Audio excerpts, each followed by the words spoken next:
Alright, hello everyone. Welcome back to another packing video. And I'm happy to say, I think probably in the last packing video, telling y'all about my shoulder. I couldn't move it at all. Well, I went and got some muscle relaxers and some kind of pain stuff. It wasn't like a, starts with a T. I can't remember what it's called. Anyway, I took that stuff for a couple of days and I moved my shoulder, my arm, and I moved it around as much as I could. And I went from Friday, I couldn't move the shoulder at all. And by Sunday morning, I had regained full motion, and I'm now having no pain. I woke up this morning and no pain at all. So can't really explain that, but I'll take it. Maybe I just pulled something. I don't know, but it's perfect now. This is done. Okay, we've got a couple of dog figs here, and I think what I'm going to do with these I think I'm going to double box them. I'm going to do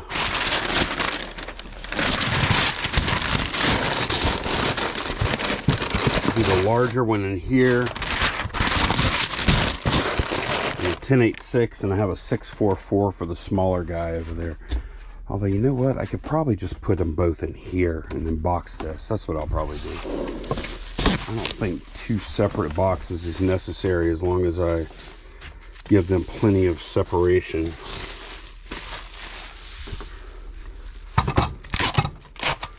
Let's see. Because that guy's so small, I think we'll probably make that work.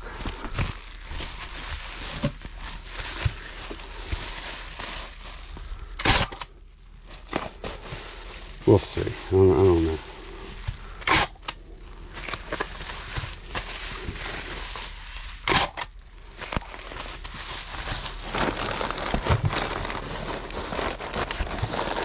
I could put this guy here and this guy here and put, yeah, it'll be fine like that. I think more than that would just be overkill.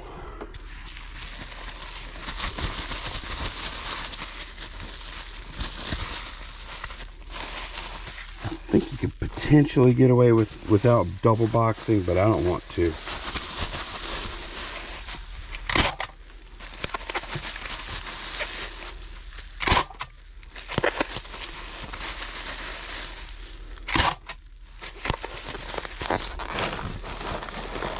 That would just be sick if that got broken. So I'm sure the customer would too. Right. Do I even need to do this? Or does this help? Yeah, it might help a little bit. Yeah, I could put that there.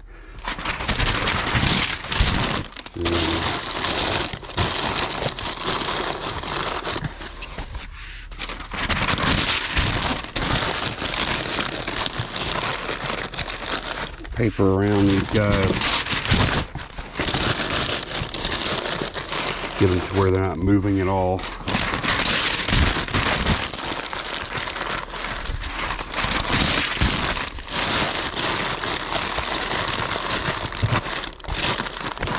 But also try not to smush down on it too much either.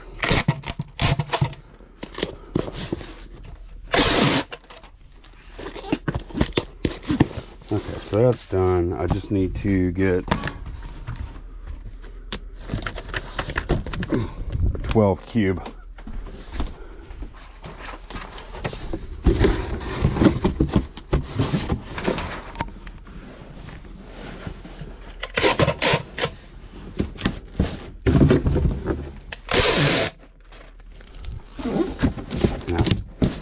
pretty sure this I'm pretty sure this buyer, I think they bought some other, I think they bought at least one more of these already.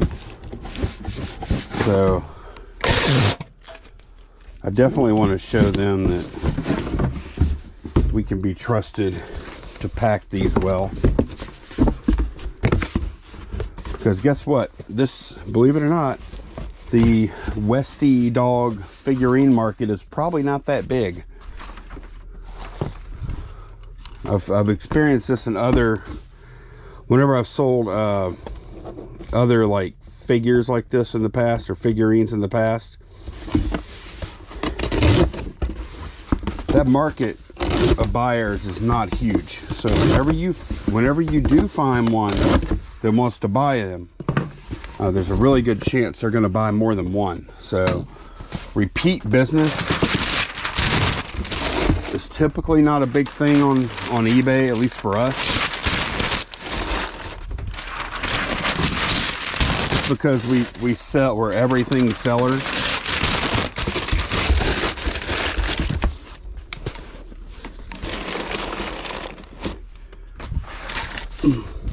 But sometimes it is.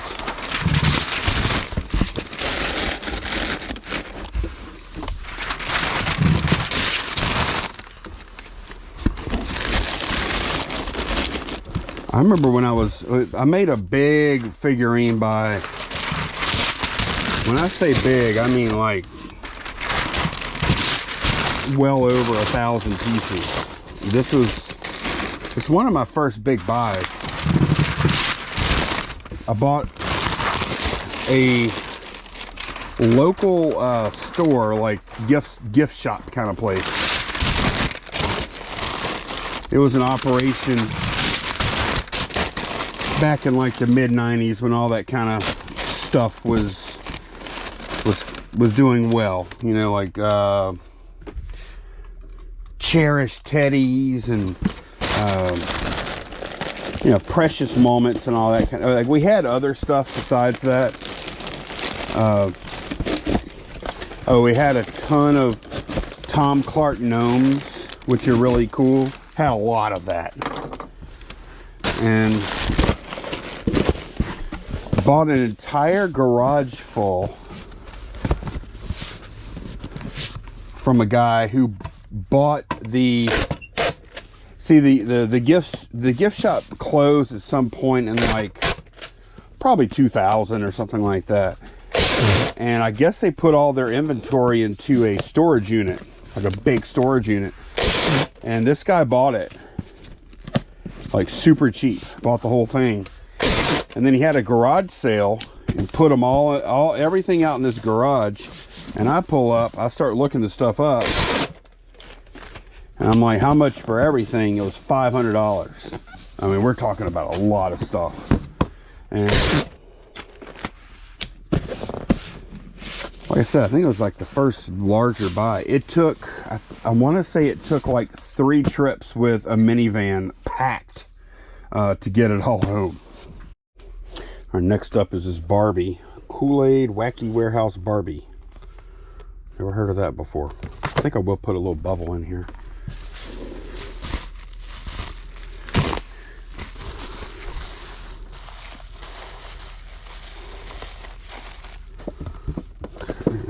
And we'll bubble wrap this thing.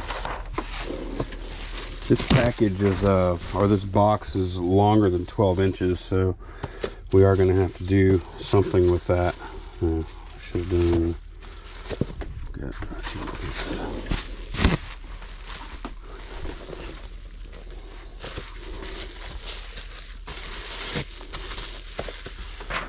So anyway, I had it was probably for it was probably, I was probably doing mostly figurines for maybe close to a year. Or not mostly, but like that was a big part of it. I mean, I was still going to garage sales and stuff, but the bulk of what I was doing was these figurines. And I had quite a few repeat customers. As I would list, they would keep buying. which was important because there weren't a whole lot of people for some of those lines that we're still buying. Where is... All right.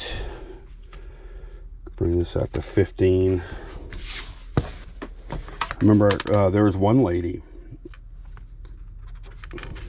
older lady, she was on some kind of fixed income.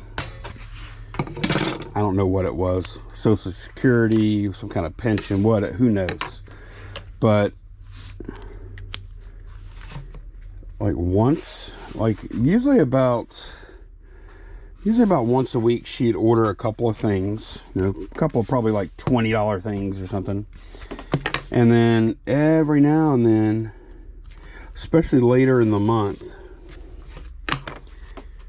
she'd say, look, I really want to buy this, but I'm not getting my check or whatever till whatever date. And in general, we don't usually do things like that, because there's not, like, if it's not a customer you've dealt with before, there's usually not a whole lot of reason to hold something for someone, because that's to stop it from selling before then. And you don't want to do that. How does that help you? But this lady had bought a good bit, and she would just make like I would give her good deals, but she would just she would tell me what she was gonna buy whenever she got her check in or whatever it was, and I would I would hold that stuff for her. And sure enough, she'd come in and buy it.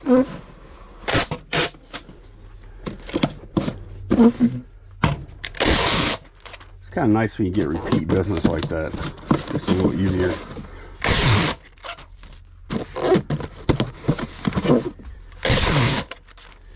But yeah, I also learned that I did very well on that figurine buy. I did. Just mostly, there were actually a lot of expensive pieces in that stuff. But I also kind of learned that for the most part, that is something to stay away from. We actually still, to this day, we do have like a shelf of unlisted Tom Clark figs, that's a little different thing. Those are actually really cool.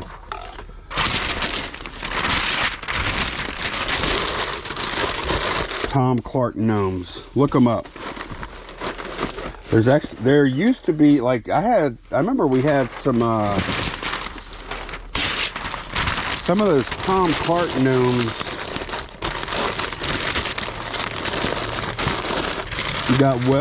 There were a few pieces we got over $200 for, and a ton of like $50, $75 pieces, and then also a ton of $10 and $15 pieces. And I gotta tell y'all, I was not very good at that point. I was not great at packing. I was always trying to do stuff as cheaply as possible, and I wasn't buying a whole lot of like packing materials. And guess what? A lot of that stuff got broken. I was using my fill of choice at that point was newspaper, which is not good at all. And yeah, it was not good. Had a lot of breakage. Now, good news is back then, USPS, like, they made it harder now. That's done. All right, we sold some Paca. But yeah, back then, when you would file an insurance claim with USPS, at least in my experience, they just paid it every time. They didn't do any of this stuff where you bring the package to us for inspection, all that kind of, no, they didn't do any of that. At least in my experience, they didn't. So I probably blamed USPS. If I'm honest, I probably blamed USPS for a lot of my poor packing.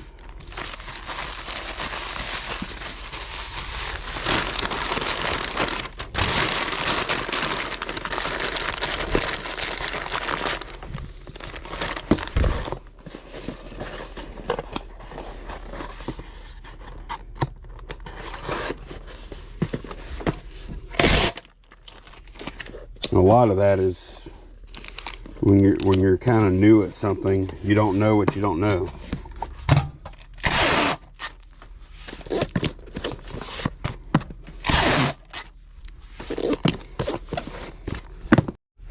All right, we sold some melts here.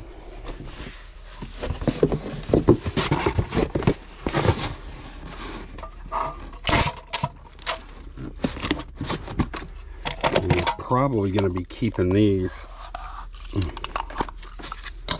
in the shed until the carrier actually gets here, because I mean, I don't know what temperature those melt at.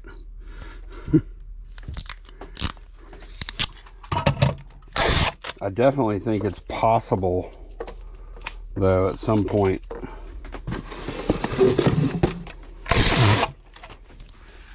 those could get actually melted while en route. I hope not.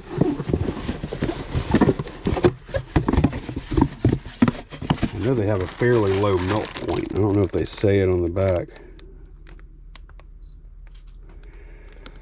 It doesn't say.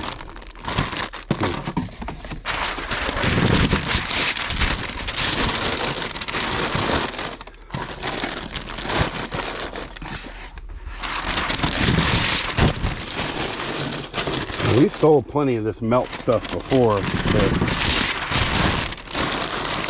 I don't know how much of it we sold in the summer.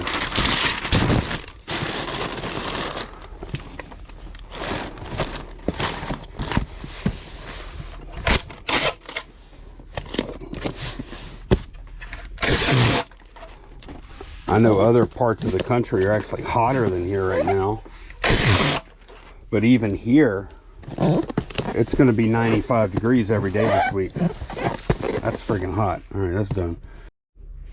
Okay, Walmart pen. Using a bubble mailer. I actually had a question in recent video about using bubble mailers, because I don't seem to use them very often, and I don't. And in general,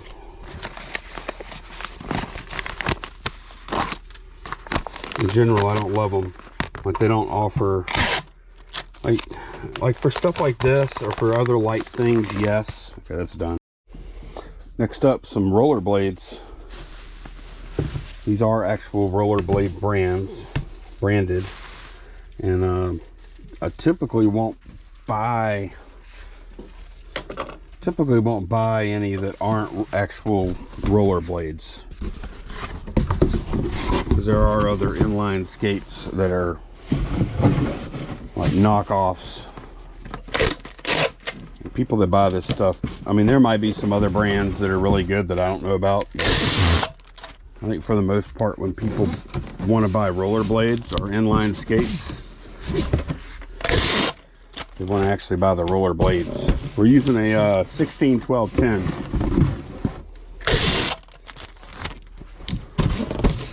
I do think these are pretty good to buy, as long as you can get them at the right price. We paid $10 for these because they were new.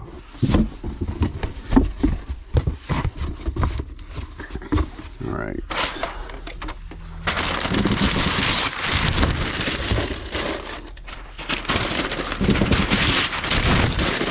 A little bit of a paper base here, and I'm hoping I can,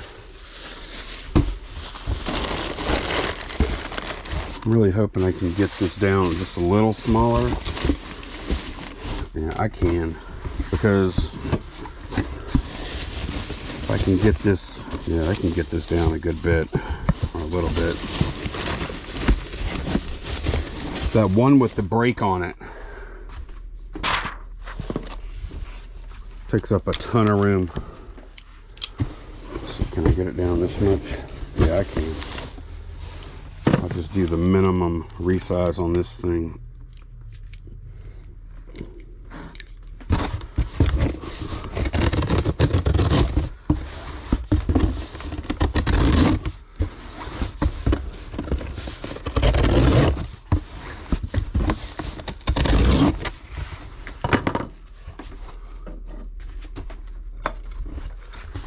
Knife ends up way over there.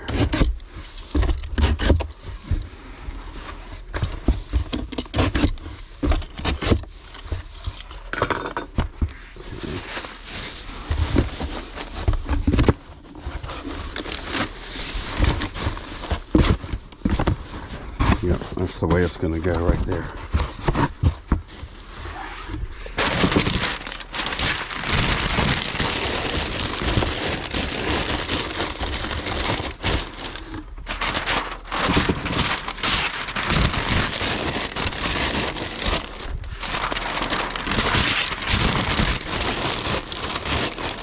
I have found that usually when we see rollerblades, or a lot of times when we see rollerblades out there, they're usually in very good condition. That's probably because a kid got them, used them like once or twice, decided they hated it. That goes with a lot of kids' athletic type things.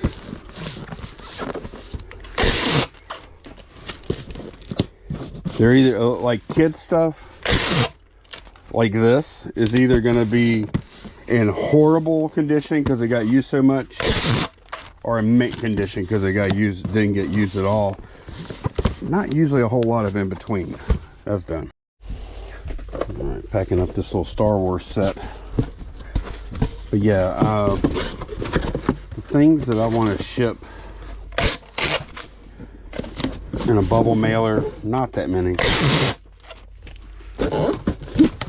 Video games that aren't very high value. CDs, I'll do like a cardboard wrap, slide them in. Walmart pens, other small stuff like that. The thing is like a lot of times I'll find, like, if there's something super light and small that somebody buys for like $15 or something, then usually or a lot of times a 644 box, which costs just a little bit more than a bubble mailer, and it's something small, then it's going to be a 4-ounce rate anyways. And so I find myself a lot of times thinking, man, for an extra 15 cents I could make this thing indestructible with a little box, and the postage won't cost anymore either. I find that tempting a lot of times. Not every time. Like that Walmart pen a minute ago. It's gonna make it there with no problems, no matter how I ship it. So I will go ahead and save the 15 to 20 cents or whatever it is. Okay, that's done. Okay, sold this NASA jacket. Looked it up. We bought it back in March, so this is early garage sale season for us, and that garage sale was just awesome. We bought a bunch of other stuff there too that day, including a little serger. Can't remember the brand. A little sewing machine type serger. We bought this jacket for $10. We bought I bought an army field jacket, but I'm not sure if it's sold yet or not. I think it probably has. Bought just a bunch of cool stuff, and they had great prices too. It was awesome. But yeah, we got a this particular style of jacket especially in this size. Pretty hard to come by.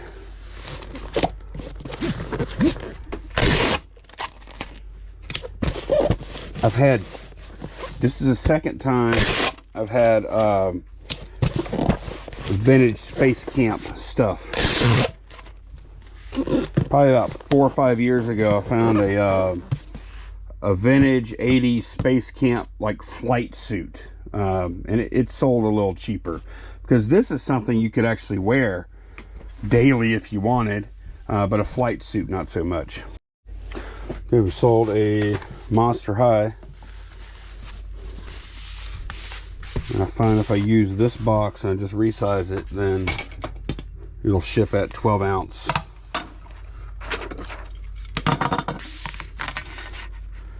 I don't worry about break points too much anymore, but that is one that I do pay attention to. 13 there, because the difference between 12 ounces and 16 ounce rate is usually at least $1. A lot of times more like $1.30, $1.50, something like that. So somewhat significant.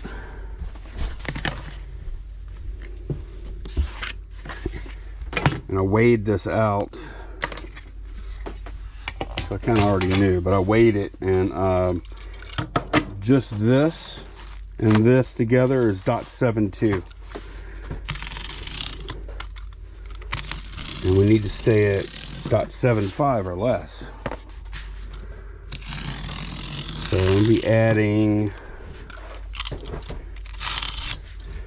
thank you card and a sticker, and then tape to this box. So it could actually be close.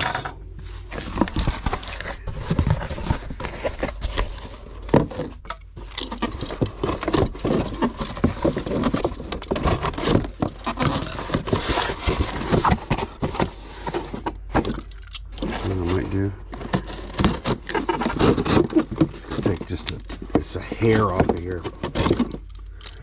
Okay. I think even just that little bit will probably cover this.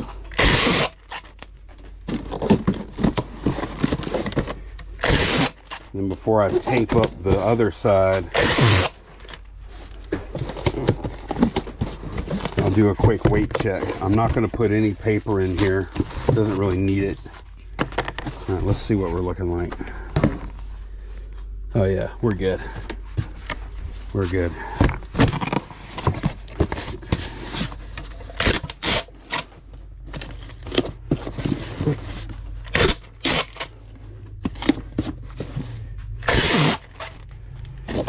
We'll do another check, but I think it's probably going to read like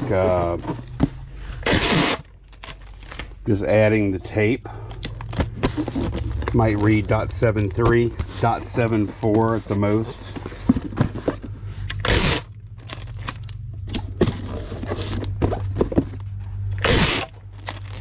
Tape does have some amount of weight. All right. So, yep, .74. Wow. Okay. All right, but we stayed under 12 ounces. All right, sold some white diamonds here. We'll be making sure to select the hazmat label type on eBay whenever I buy that label.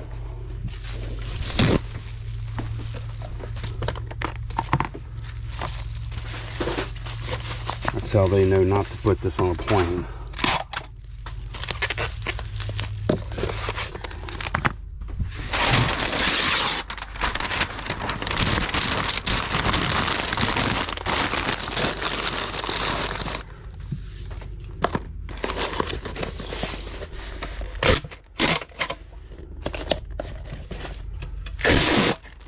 It's one of the options whenever you go to buy the label. down there with like adding insurance and stuff like that. It doesn't cost anymore. Okay, I'll show y'all. It's right, like there's where you put all your dimensions and stuff, and then right below that is your package size correct, and then below that, this package doesn't contain hazardous materials. You can edit there, and that's when you get your H label. And once you hit that edit, then you'll see these different categories. Limited quantity ground package, and that's where I'm going to be. Okay, we have some back-to-back orders here of the same exact thing. And this is actually an example of something that could go in a bubble mailer just fine. Matter of fact, why am I not doing that? I don't know. I do think I'm hooked on these boxes.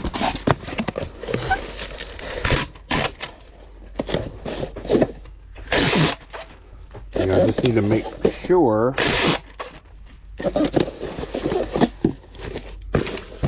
I don't mix these up, because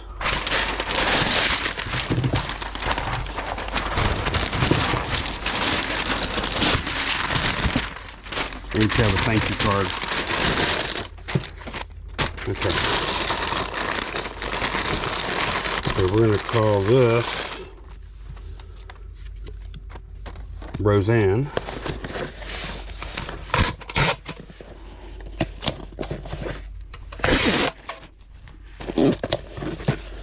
And I'll just put a big R on that.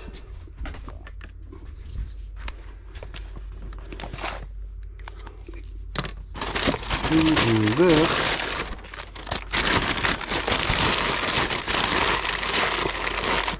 is for Aaron.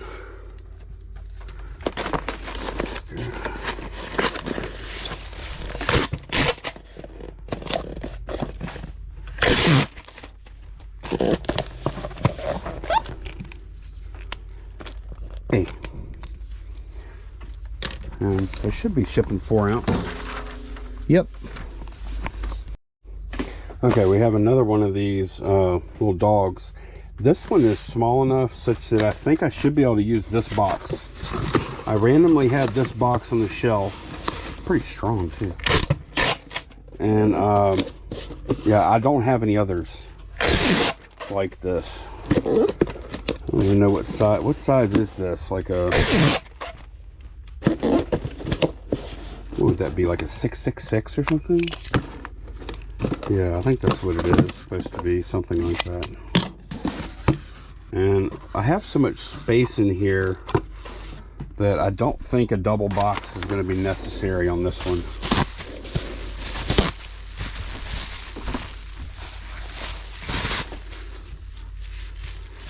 I just don't. If I feel like it can pack without double boxing,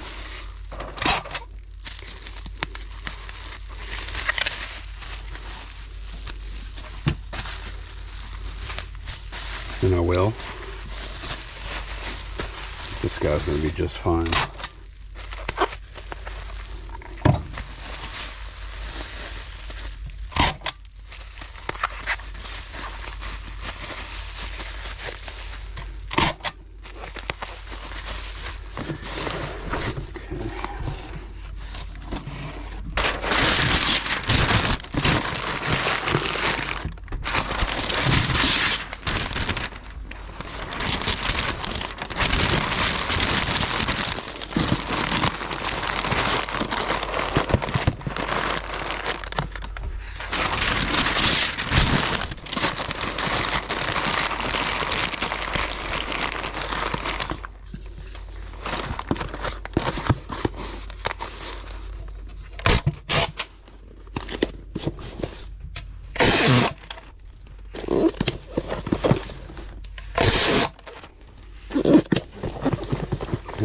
It's a strong little box too, very strong.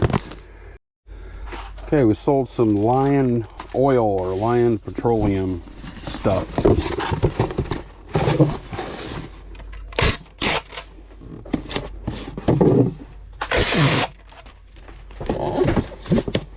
We actually bought the auction company that we've been selling our stuff at. We went to their auction last year,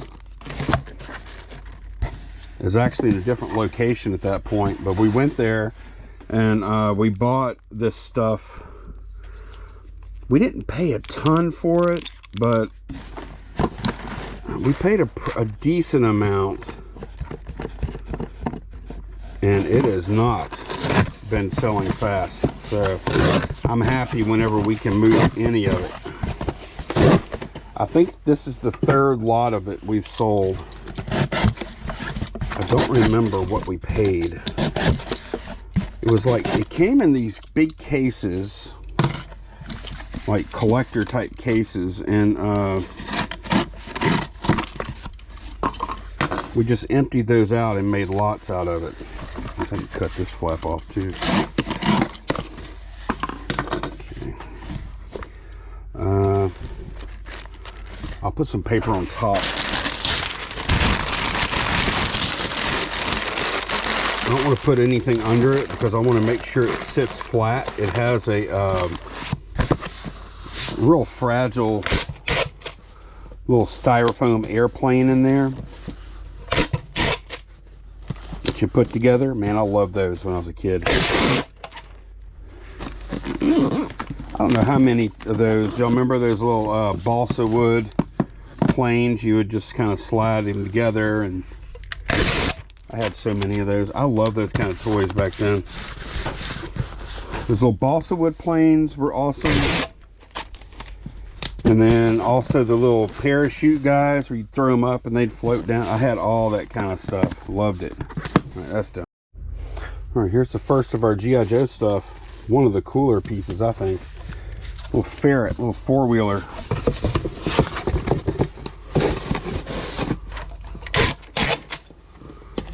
The condition of that one blew me away. It's like so clean. It's crazy. Candace is actually behind me right now listing more. She listed another vehicle that was a little bigger than this a little while ago, like a buggy or something, dune buggy type thing.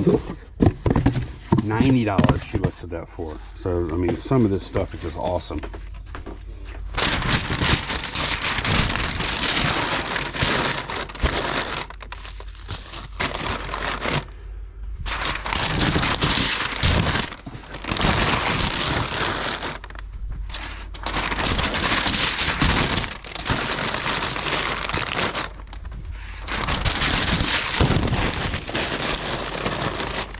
Taking a little bit of research though, because you got all the vehicles, and then got a bunch of parts. Not sure which vehicle it goes to, so she's having to go to like YoJo website, look at other eBay listings, etc., to figure out what goes with what.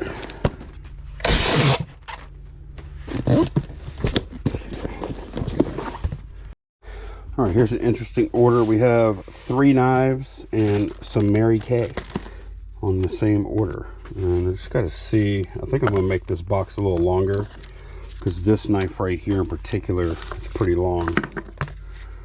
So, and this doesn't need a ton of room anyway, so I'm not gonna bother anything by making this longer.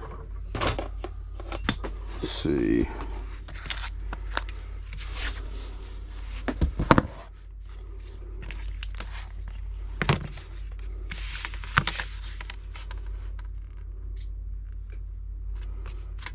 $15.5. That seems to be a very common thing I do with these. $15.5. All right.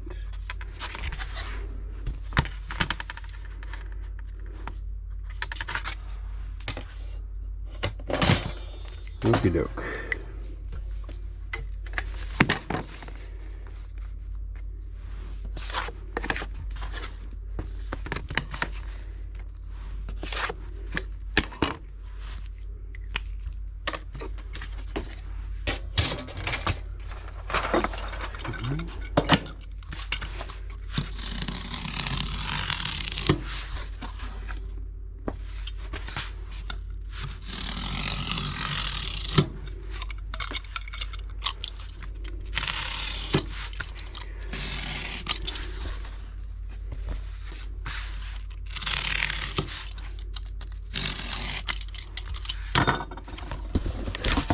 kind of interesting weekend because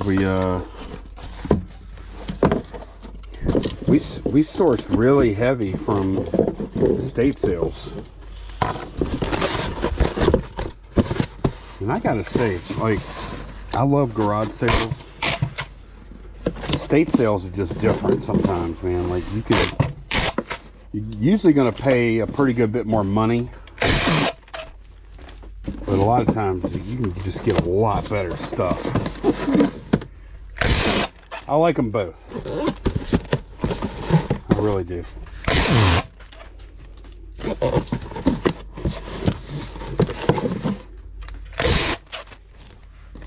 Estate sales, you gotta be careful with estate sales because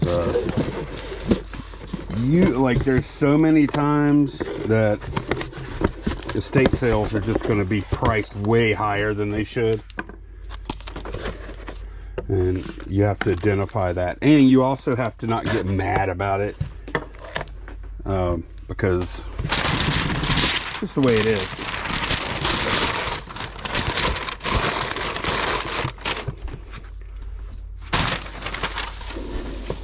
But I haven't found an estate sale company yet that knows everything.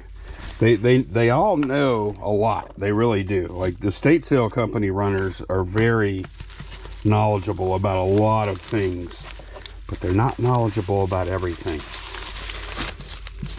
And other estate sale shoppers, same thing. It blows my mind over and over and over how often we find great stuff at estate sales at half price day.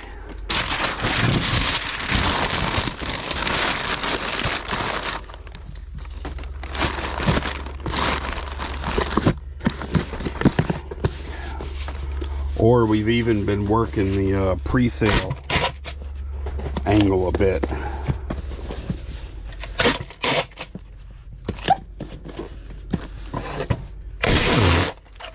With the G.I. Joe buy, Transformers, etc. Also, we got a bunch of great books this past weekend, like a pre-sale thing. So, I think it just takes a little more time and patience to source at estate sales. Relationships help a ton at estate sales. Very important. Where that's not a thing that's important at all, really, for garage sales usually.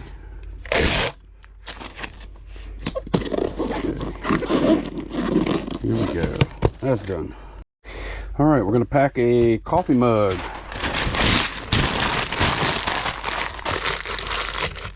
And one thing, like, we don't sell a ton of those. We don't buy a ton of those anymore. We used to buy more. But one piece of advice I'll give you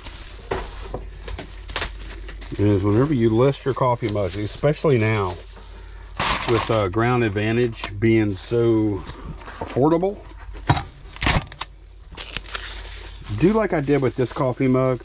Even if you think that you can get the thing to ship for like 15 ounces or 16 ounces, or you're trying to get under that weight, it's really not as big of a deal now as it used to be. And I think just going ahead and bumping that weight up is a good idea nowadays. Like when we made this listing, 2 pound ship.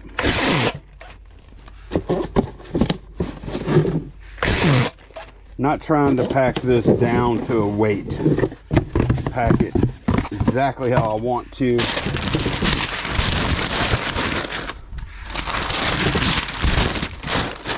And there's very little chance anything will happen to it. Let's be honest, this is a low value item anyway. I don't want to like have a low value item that I have to we had to have problems with later because it arrives broken or whatever. So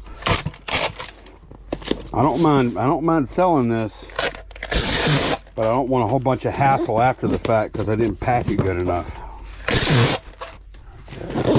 All right, that's that. All right, we're back for some more packing. We're gonna pack this Micro Machines up. A 12-10-4.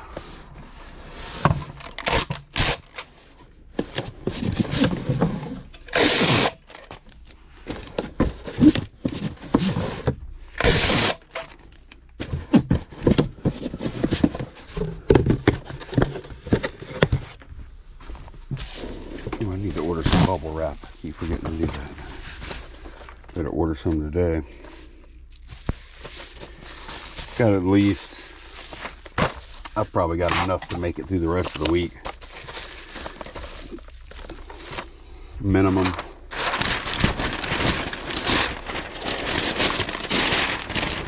I don't use near as much bubble wrap as I used to. I use a lot more paper now.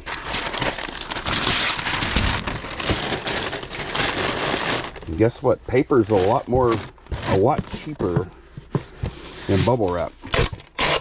They don't serve the exact same purpose, but there's a lot of times where a little bit of bubble wrap and then a lot of paper will do the job.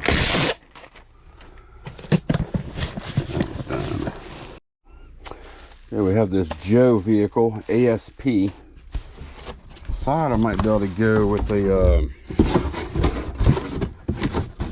10.86, but it was just a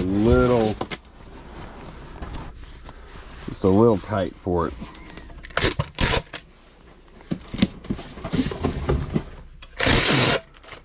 So I'm just gonna use a 12-12-12. When in doubt, that's what we go with.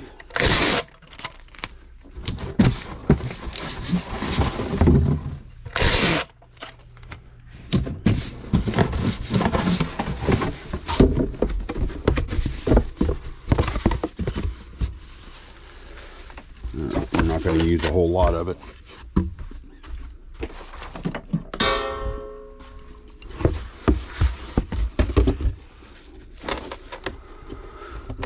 Right there.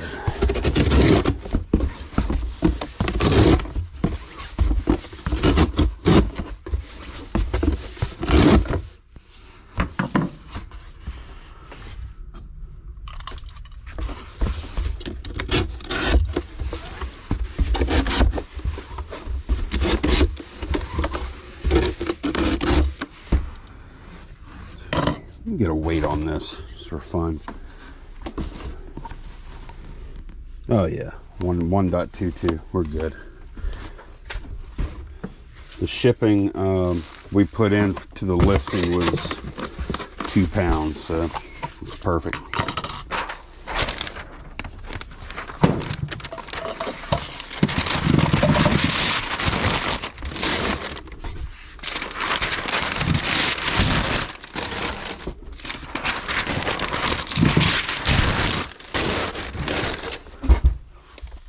Try not to pack this too tight. The paper fairly loose with something like this, so we don't break the thing. Okay. Let's see. I do need to make sure there's there's no movement at all.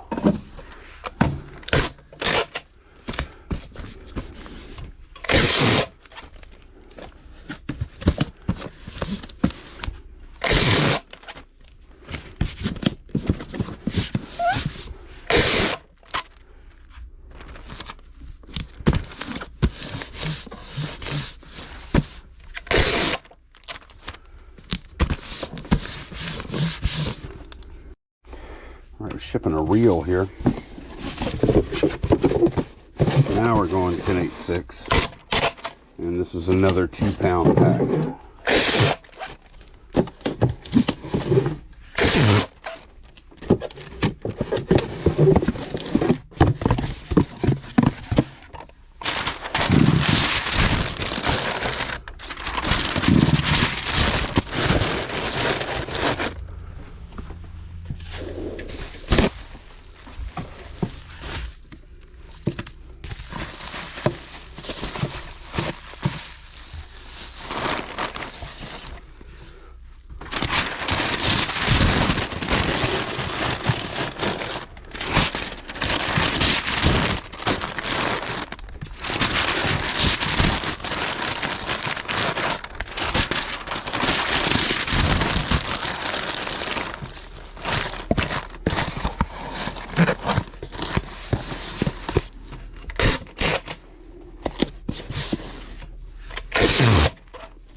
We have one kind of challenging pack today that's coming up.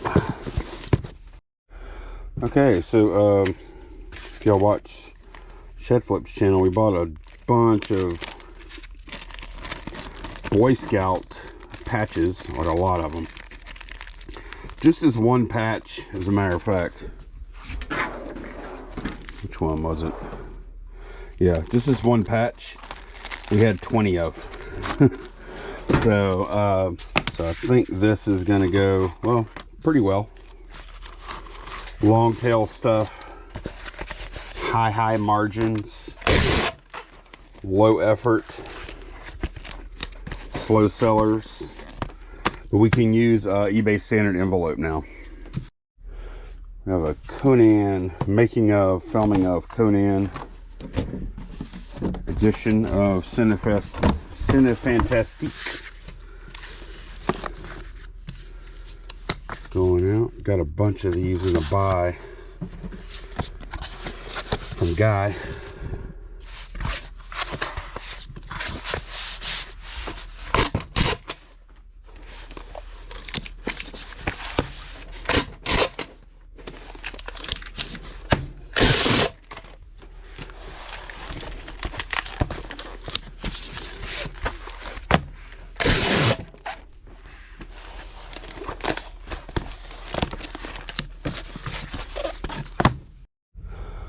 We got a couple items on this order. These cards, and then also this angel. I think a 644 box will do it.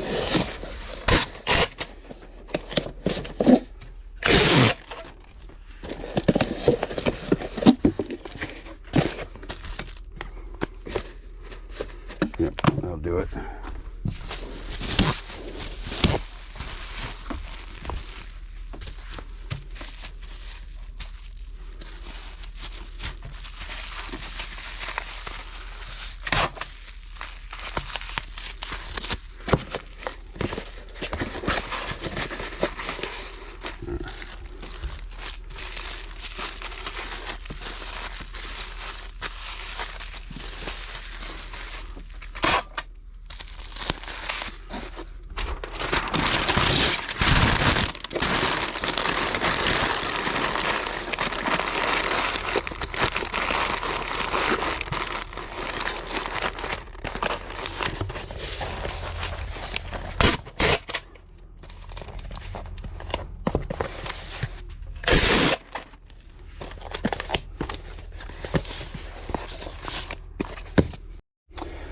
Okay, we have this patch. Went through the box of Boy Scout patches briefly and just pulled a few out. I listed a bunch of those LSU ones like I showed you. Had a few different types of LSU ones. And then listed this one. Happened to spot it. I'm like, oh, that one looks kind of cool. And looked it up, and yeah, it was cool. I'm using a box. It's going to be 4 ounces either way. Like if I use a box or a bubble mailer or whatever. And I'm using a box because I feel like a box has less of a chance of getting lost or not noticed. So that's why I'm doing that on a $45 patch. Okay, we sold this Candleabra thing on Etsy, and it looks a little imposing at first glance, but I don't think it is. I don't think it's gonna be difficult at all. It's a good size to fit in the 12-12-12 box, I believe. It's a little heavy. It's not super heavy. I think it might be like 5 pounds or something.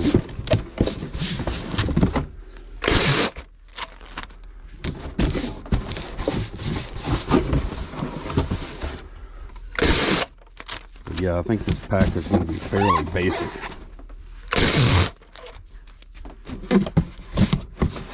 Okay, one thing I am going to do is I'm going to reinforce the bottom with a few cut-offs I had. Okay.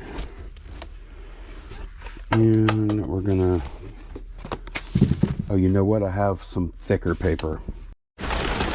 Still have some of this left.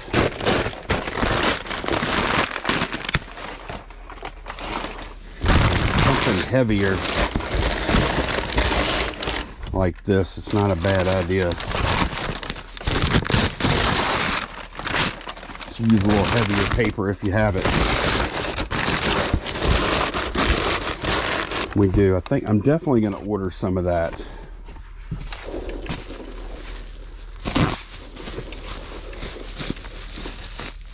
Don't need it often, but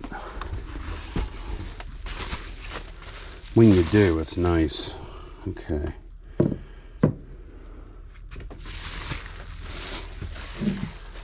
Give this a little bit of a wrap in bubbles, and then basically just going to suspend it in paper.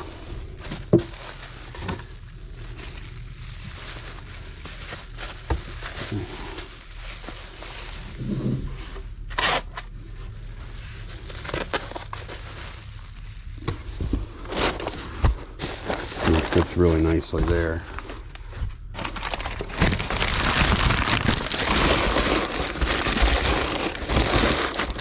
I think that's all I have of that. A bit thicker stuff. And this will work fine, it'll just require a little bit more of it.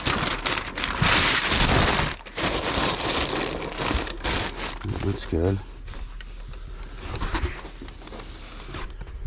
And this guy, I think, will, yeah, it'll fit very easily just diagonally like that. Grab a little bit of bubble. Let's see how I'll do this. Do it like this.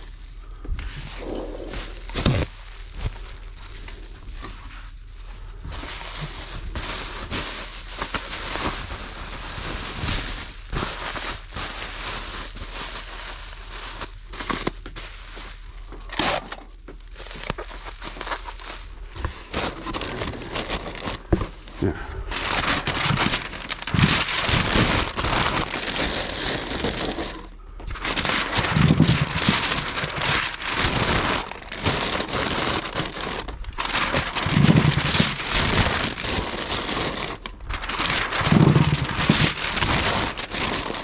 Make sure everything's nice and tight.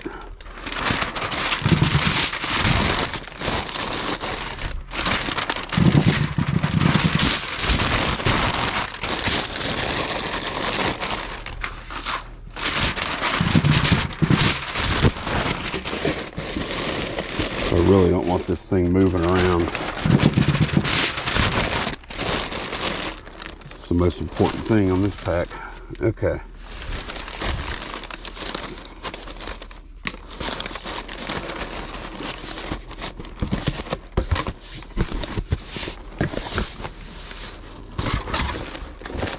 Box is a little nasty looking in a few spots. All right.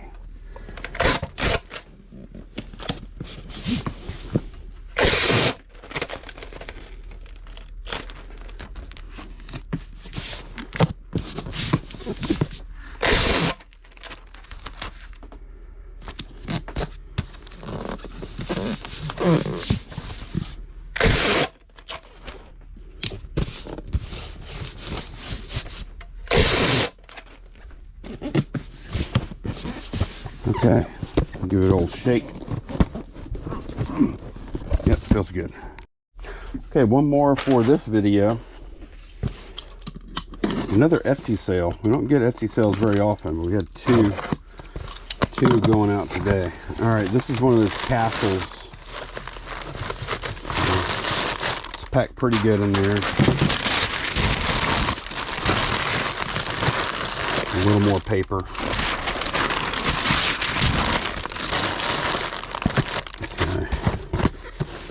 And I double box all of these. Shake first. Yeah, it feels good. I do double box these every time. Okay. Do a 12, 12, 12 again.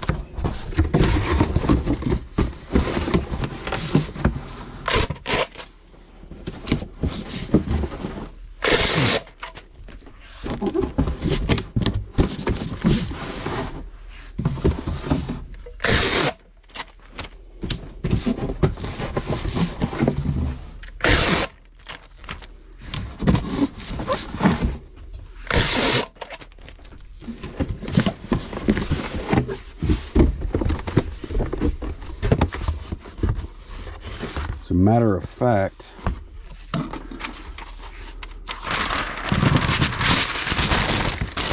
we just sold another castle a few minutes ago.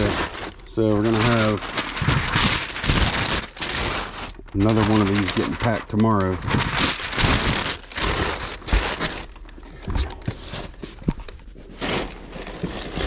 Let's make a little bit of a paper base. We are going to resize it.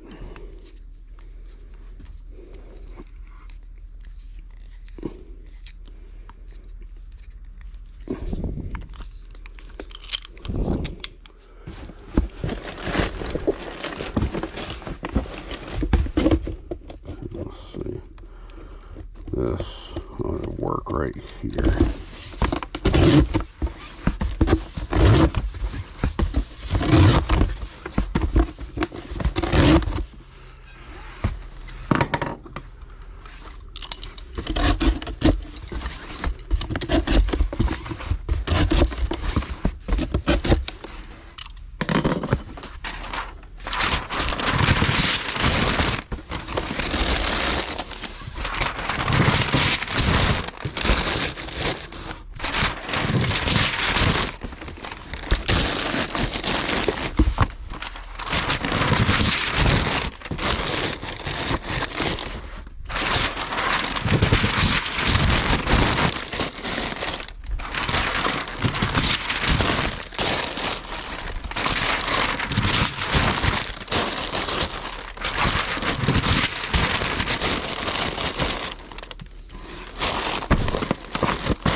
And we are ooh, yeah, that feels good. We're done. That's going to be it for this one. Thanks so much for watching. You know what? I don't like this seam. A couple of these boxes are kind of a little janky looking. Oh my god. Thanks so much for watching, and I will see y'all in the next one very soon. Bye, y'all.